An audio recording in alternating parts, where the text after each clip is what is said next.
Okay, good morning. And I'm so happy that even though it's still Mercury retrograde, Facebook Live is actually working this morning. Last Wednesday it wasn't working, so I couldn't be with you guys. But hi, for those of you who are just popping on and don't know me, I'm Josia Tamira Crossley, and I usually do this 11 a.m. Facebook Live for you every week. I work with women in my private practice who feel exhausted, lost, and maybe stuck in their lives to help them reconnect with the wisdom of their bodies so they can find clarity and inspiration, sustainable energy, and purpose.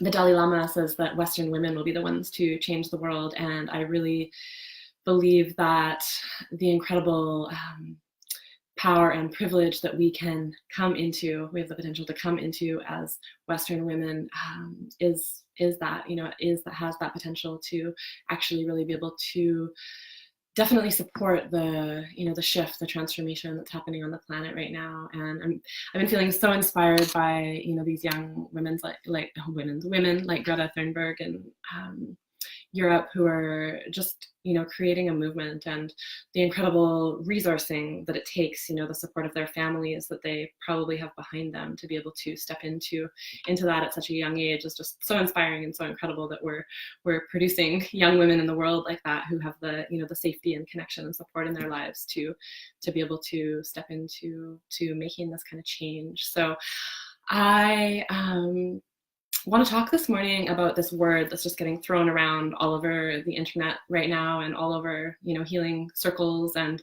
I feel like it's sometimes getting used a little bit nonchalantly, and then sometimes can be really triggering for people, even just the word itself. And I think we still don't totally understand, like across the board mainstream, what does it mean, and that word is trauma. And so as somebody who works specifically with trauma to transform it and heal it and get it out of the way so that we can step into our power as women, and some men who work with me too, right? Those ones that find me, the very special ones. But yeah, that thing, right? That thing that can really hold us back. What the heck is it anyways? What does it mean when we say that word trauma?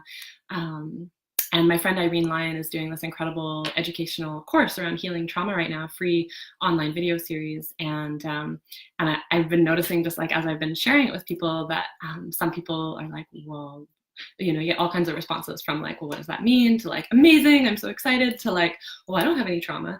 And when you hear the definition I'm going to give you of trauma, I think that you'll get that, I mean, pretty much it's like, if you're alive on the planet today, we all have trauma in the way that I'm going to define it. So yeah, yay, welcome. Okay, so our typical definitions of trauma, we think of things like big things, right? Things like, somebody who's gone into war or combat and like had that kind of experience and then come back with PTSD. I think that was kind of like the first time that like PTSD and like trauma really started to be acknowledged in the West, was when we had all these war vets coming back from Vietnam, and with this like not able to function anymore, right? And so but now, in this time, there's like this whole new level of acknowledging what is trauma. So other things that we typically think of it as, maybe, things like violent assault, things like car accidents, things like rape, things like child abuse, these kind of things, right, is what we sort of think of as what would cause trauma. So what I want to say is that, and write this down if you're listening, because this is so important. We can have, like, two people can have the exact same experience, and have a totally different outcome of how it manifests in how it affects them, right? Whether, one person can have the very same experience as the other, and one person will come out of it carrying trauma, and the other person won't necessarily. And so why is that, right? So it completely depends on things like how our experiences were in utero when we were in the womb, right? Our birth and our early childhood, that is going to depend or that is going to affect how later experiences will impact our nervous system. Okay. Things like, have we spent time in our lives cultivating or being supported as children to cultivate self-regulation and co-regulation? So that ability to calm ourselves down when something intense happens, right? If we've spent time cultivating that ability, learning how to do that, which is what my friend Irene is teaching in her healing trauma course. If we've spent time doing that, then shit that happens is going to have less of an impact. It's going to have more room to just move right through our nervous system. Okay. Another really, really big one is when something happens, how is it held, right? So how is it held by, the first people that we come into contact with after or during the experience. So say we have like a car accident, right? And how the emergency responders, how they respond, and a level of attunement and being able to hold space for not just obviously like the physical traumas that have happened, but like our emotional space, how we're met, how the fact that we're probably in shock, how that's met, how that's held, right? And if we can have if somebody shows up there who can support, help us feel even like a little bit, even a tiny bit of safety, and like we're going to be okay, then that's going to make a difference, right? Also, what has been shown through research to make a huge difference is how, if we have community around us. So what our experience is in community or family or, relationships before, during and after we have the experience, the potentially traumatic experience, right? So if we're having a potentially traumatic experience and we've had this experience in our lives of being like really held in community or in our family or in our relationships, there's a knowing in our nervous system that we're going to go back to that, right? And then when we go back to that, it makes such a difference. It makes such a huge difference. We see this in animals too, like if something, say like a deer is getting chased by a cougar, for example, and the deer escapes, their system will do their letting down. Actually, I don't know if this is true for deer because deer aren't exactly herd animals, but they hang out in, small groups. So when they get back to their tribe, their herd, right, that is when their nervous systems like fully let go of that experience that they've had. And so there's really something about being held, how it's held, how our experience is held, that can make such a huge difference to whether something lands in our nervous system, whether a potentially traumatic experience lands in our nervous system as trauma or not. Okay. So, and please feel free to post questions in the comments below. I think that I will see them if they pop up there. So how it's held makes such a huge difference. I just want to like really, really underline that for you guys. And if anybody's listening to this and is like, whoa, like I had an experience and it wasn't held, I totally feel you and hear you and I get it. And like that is actually the case for most people. And this is something that I and my friend Irene and a lot of people are trying to change right now, is because we just aren't trauma informed, right? As a society, we don't know what to do when somebody's having an intense experience. We don't know what to do to support them. We get scared, right? We get like all our stuff gets triggered and we're like, whoa, I don't know. So, I mean, we're so fortunate that like there is some people out there, some emergency responders, some people in the, the medical health field that actually are connected to themselves and connected to like an innate knowing. And, there's a lot of trainings out there available too, trauma-informed trainings that can support that. But it's a huge thing, right? It's a huge thing to get more of our emergency response people getting this piece, and also our families and communities, obviously, because it just hasn't been there. So so that's that piece, how it's held, right? So you can see that just tracking back to what I was saying earlier, that so one person could have a car accident, same situation, everything, but they walk away okay, totally fine. Another person could have the exact same situation and walk away with like lots of issues and struggles and problems afterwards. And that will have all different factors that feed into that, right? So this definition of trauma that I want to give you guys today, that's maybe different than sort of what our societal norm is anything that happens that is too much, too fast, too soon. Okay? So as you can see, if you just feel into that with me, anything that's too much, too fast, too soon, that's going to be different for everybody, right? It's going to be totally different for everybody. What a 3-year-old can process in their system on their own is going to be way different than what a 30-year-old can process on their own through their system, right? Somebody who's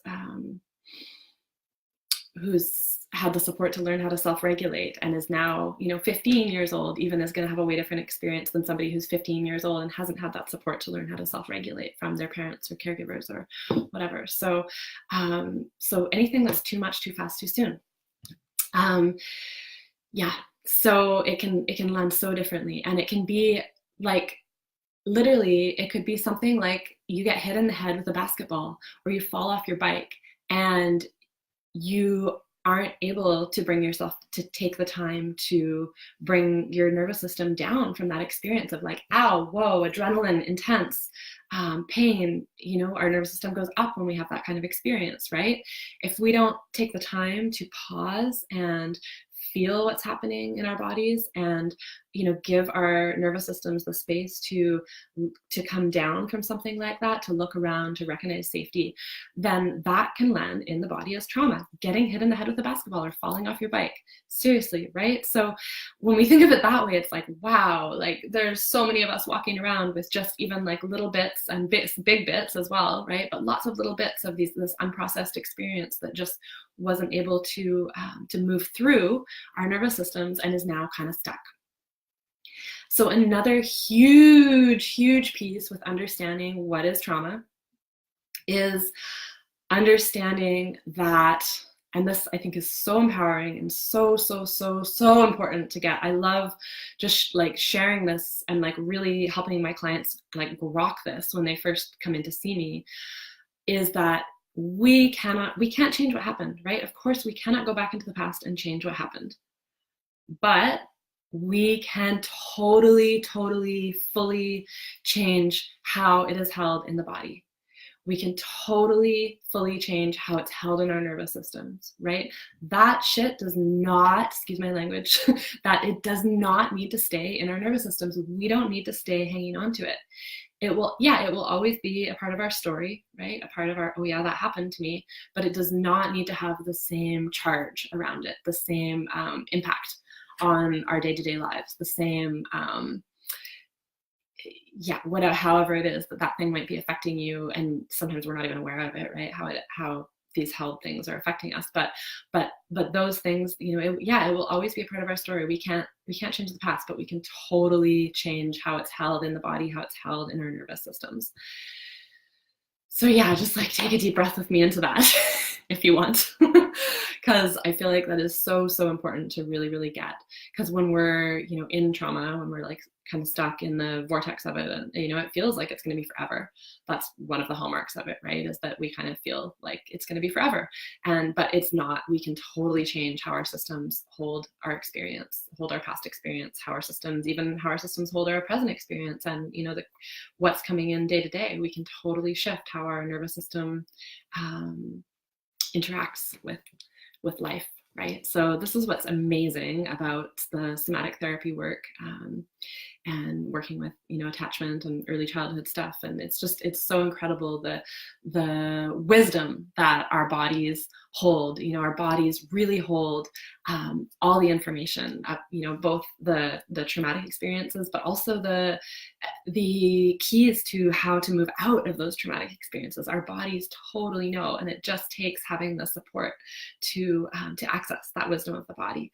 It's so incredible, really. And our bodies also, not only do they hold the wisdom of how to move out of trauma, but our bodies hold so much incredible wisdom of just like how to be in life and how to hi Constance, good to see you, honey. Wow, it's been a while.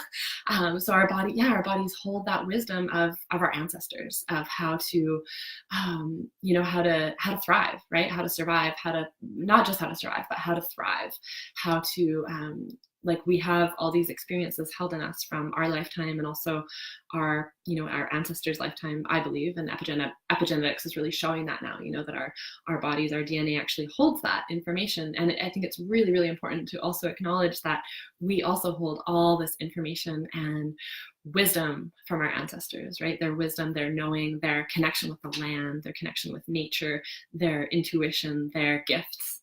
And so the more that we can clear our nervous systems of the trauma that they experienced and that we've experienced in our lifetimes, the more that we can start to access that, just that innate knowing, that innate beautiful wisdom.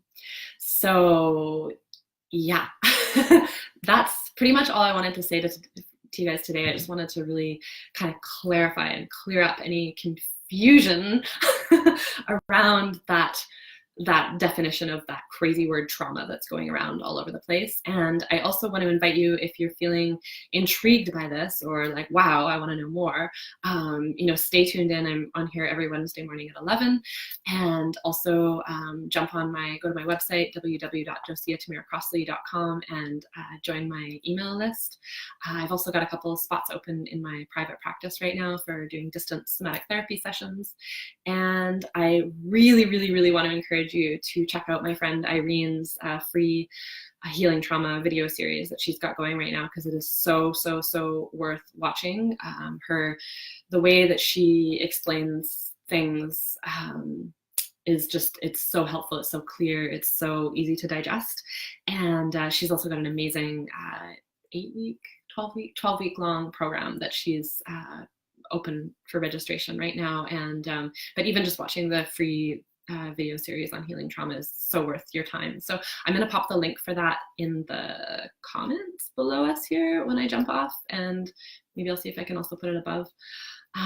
Anyways, thank you so much for joining me today. It's so good to see you on here, and I hope that you are taking something away. Please leave a comment, say hi, and if you're listening to me live right now or to the replay, I'd love to know that you're out there and that you're taking this in. And yeah, just wishing you a really beautiful day, and just that you may have everything that you need to be able to access joy and creativity and your power and purpose on this planet at this time. Mwah. We'll see you next week.